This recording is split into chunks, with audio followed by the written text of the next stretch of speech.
Welcome back, ladies and gentlemen. I am Cheesehead Logic, sitting with you guys here live, trying to pull up a scores thing, but I can remember you actually can't do that.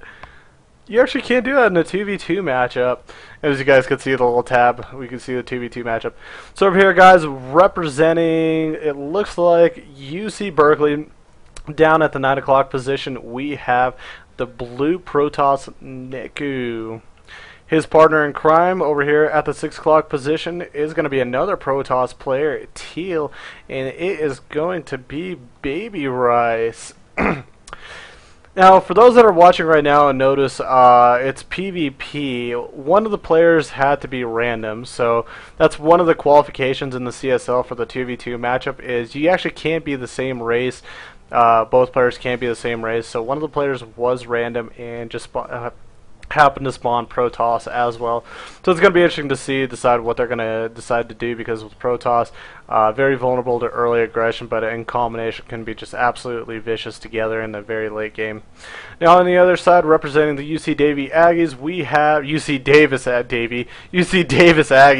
We have the Red Zerg Speece. His partner over here at the 12 o'clock position, the Pink Terran himself, we have DNX Guru Legit. Now, looking at things, guys, right now, just pretty much going to be a standard play from both players, as we do see. Neku's kind of being a little bit of a pest with Baby Rice, preventing the barracks to get formed. Just doing that extra damage. They're trying to get over the SCV, but not going to be able to. A lot of SCVs getting pulled off just to defend against all that.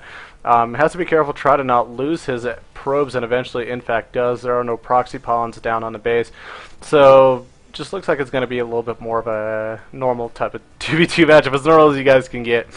No expansion, so it looks like Spreece is going to be playing a little bit safe right now, going to be going for the pool first versus getting a quick hatch.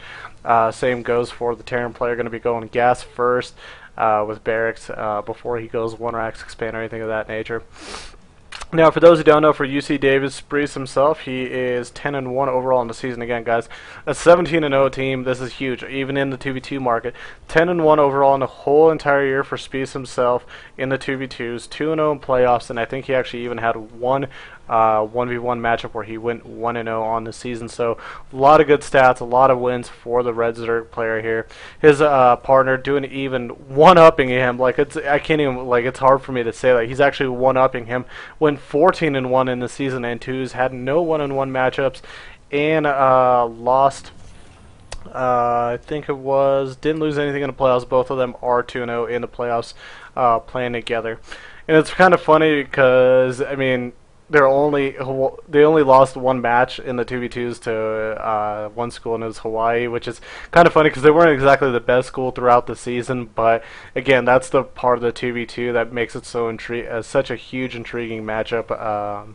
You just don't see it in a lot of leagues. When you think of GSTL, GSL, just GSL, GSTL, IPL, MLG, think of all the big leagues. You think if you actually don't see a 2v2 matchup. The last time we saw 2v2s is in the, I think, Evil Geniuses Master League Cup title, something like that, about like a year ago. So that's the last time I remember seeing a 2v2 getting played out. So brings kind of a little bit of a flavor to the league, brings a little bit more of an interesting preparation for the weekly matchups, and just makes it a little bit fun to watch, because especially whenever it comes to team games, you just always see something funny, something quirky, not your typical build orders that you would see in a 1v1 style play.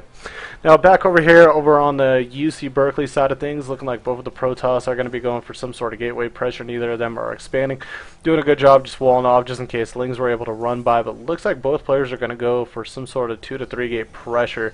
Oh, it looks like maybe a potential double 4 gate. Yes, it is double 4 gate, in fact, from both players. And this could actually hit really hard, because if all the roaches are taken down, the Marines are going to have a very hard time being able to handle all these stalkers that are probably going to be fielded here in a sec.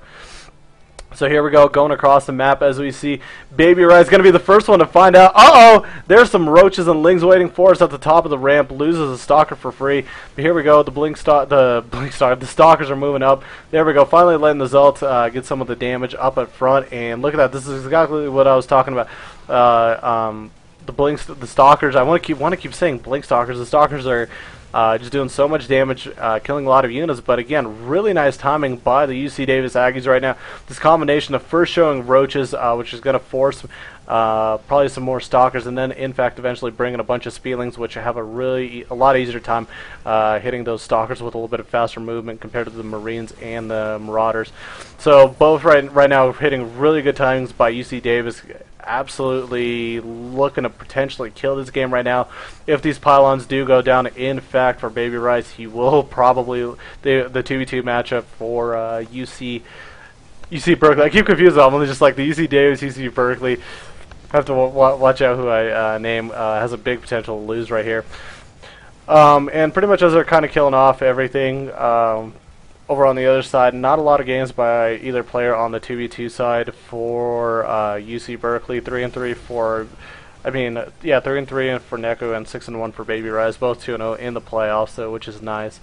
At the moment, pretty much is just a big hold-off battle by both players. The Terran and the Zerg are just going back and forth for UC Davis, just slowly killing pylons, slowly killing units, just doing as much damage as they possibly can. The supply differences are going to start to really plummet for the UC Berkeley players. Now there we go, 2 gates already unpressured. As we see, there comes almost a huge chunk of the drones. Meanwhile, mules are getting dropped.